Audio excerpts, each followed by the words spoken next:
So Candace Owens is vindicated over her claims that Charlie Kirk planned to split with Israel. We get confirmations from Turning Point USA. We are living in the world that James Burnham warned us about, that when you have the volume and velocity of information, that there is going to be warfare at the level of what can anybody believe. When you have manufactured consent, meaning people really can control the narrative, there's only so many ways to convey something to the general public. Editors of newspapers, they get together, politicians get together, they essentially collude and they tell us this is the world. And it allowed us to move forward reasonably well, certainly here in the West. Because of that, the average person just marches forward with their day, feels like they understand everything. And given that that's gone away, I don't think we yet understand the ramifications of a world that simply cannot come to a consensus. Show the clip and then I'll walk people through like the beats. Charlie, and I never said he was going to, decided one day to become Catholic, it would have financial implications. So Charlie writes in this group chat, just lost another huge Jewish donor. Here's the whole text chain. Just lost another huge Jewish donor, $2 million a year because we won't cancel Tucker. I'm thinking of inviting Candace. Then the person replies to him, ugh. And then Charlie writes, Jewish donors play into all the stereotypes. I cannot and will not be bullied like this. He then continues, leaving me no choice but to leave the pro-Israel cause. And then the other person responds, please don't invite Candace. That might feel good short-term, but it's not good long-term, in my opinion. Okay, so obviously a very brief excerpt. She had gone to her audience and had said, hey, I have these texts. She originally did not show them. And actually, she may have shown them straight away, but nobody believed that they were real. Then lo and behold, let's play the next clip. The partner of Charlie Kirk comes on and says, yeah, that actually is real. So this is Andrew Calvet authenticating the text from Candace Owens. To address some of the things that have been going around on public, namely about a group text chain that has been made known and released by Candace Owens. And I just want to address it head on because, that was a screen grab that I had shared with people. So it is authentic. And I want to go into it because I actually am really excited that the truth is out there. There are other clips that I've seen on him talking about this. And when he says that he's excited that these have gotten out there, he said, look, we have been accused of not trying to find out what actually happened to Charlie. In reality, we've been cooperating with the investigation and we didn't want to spoil anything. But now that it's out and I'm not the one that put it out, great, let's talk about it. So that obviously, to your point earlier, brought a lot of credibility to Candace because people were dragging her on Twitter saying that she's just completely lost the plot from what she's doing with the Brigitte Macron stuff to this. She just like never found a conspiracy that she wouldn't endorse.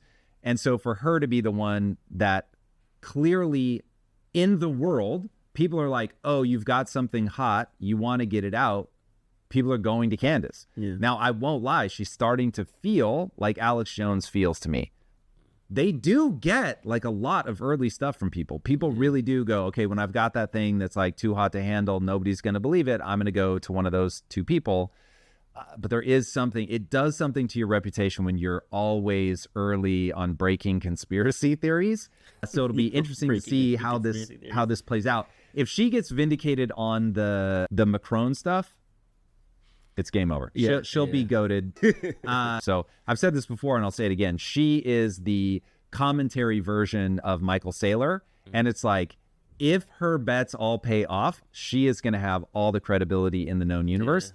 However, this is a very high-risk strategy. So this lent a lot of credibility for him to come out and say, okay, that's real. So Charlie really did say that. And I would say that is pretty bombshelly. I will be very curious to see how this plays out because it is true that humans in general, that governments specifically, they will for sure manipulate anybody in any way that they can. I don't think that's in any way, shape, or form unique to Israel, but Israel is in such a precarious PR position. If it ends up coming out that this is what they did. So as we're connecting those threads, Candace Owens has text that there was some dissent in Charlie Kirk's Turning Point USA camp. The president came and confirmed that Here is a video of her expressly saying that Charlie was fearing for his life days, weeks before he was actually murdered. 3 people told me off record. 2 people who have this in a written communication from Charlie. One who is a Turning Point USA donor, and I would say very much one of the white knights in this. The very day before Charlie Kirk died, he expressed that he thought he was going to be killed. He told these people, I think they're going to kill me. Okay? He did not express that to me. So I am telling you this based off the testimony of 3 people. And I am saying this because I hope that these people who I think are good will be inspired to come forward with that. So what she's intimating here is that I have been given even more information than I can tell you, that I have specifics. There are 3 people that have confirmed these specifics. It's my understanding, she said, one of them did so in writing.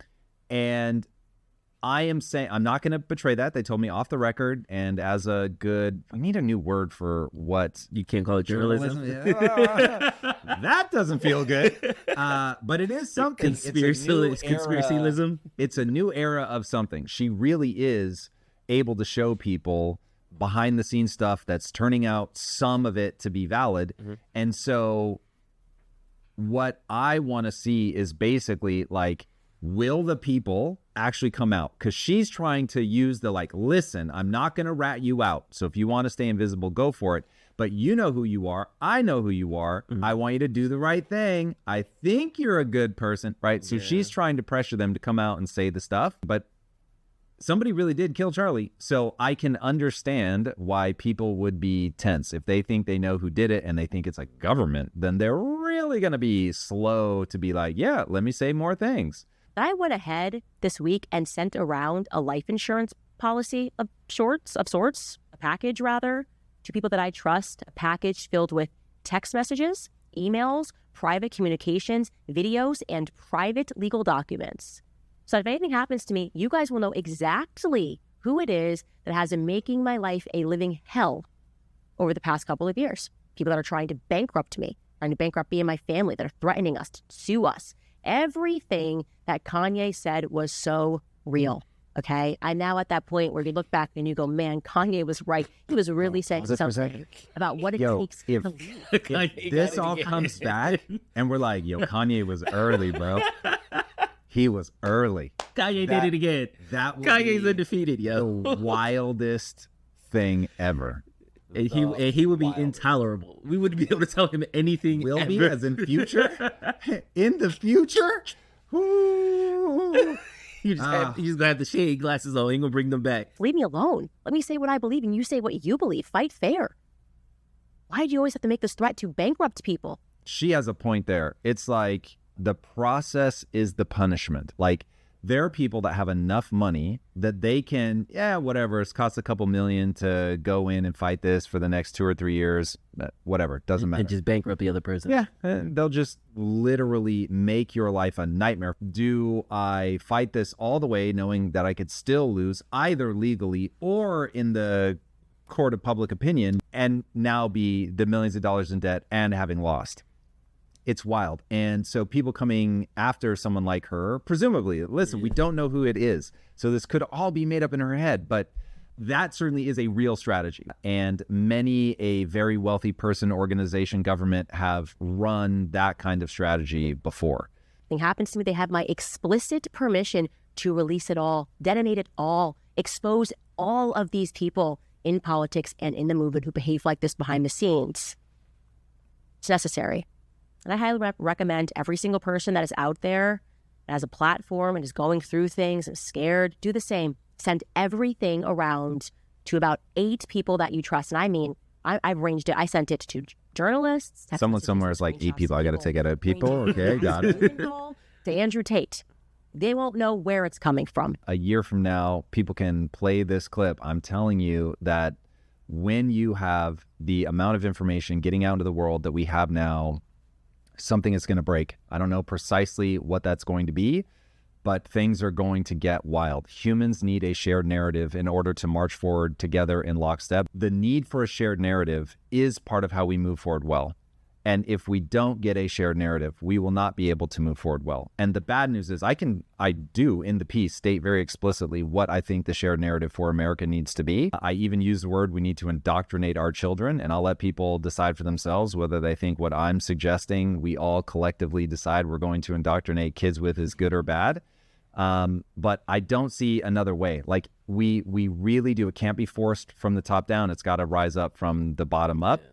And admittedly, when I was writing the things that I was writing, it's like I end the paragraph going, look, I know how cheesy that sounds, but it's like, if we don't do that, we're going to be in trouble. And I have almost no faith that as a collective, we'll be able to march forward with a shared narrative. I think shared narratives are born out of pain. And I think a country has to go through, I mean, this is China's rise. China first had to go through a century of humiliation, their words.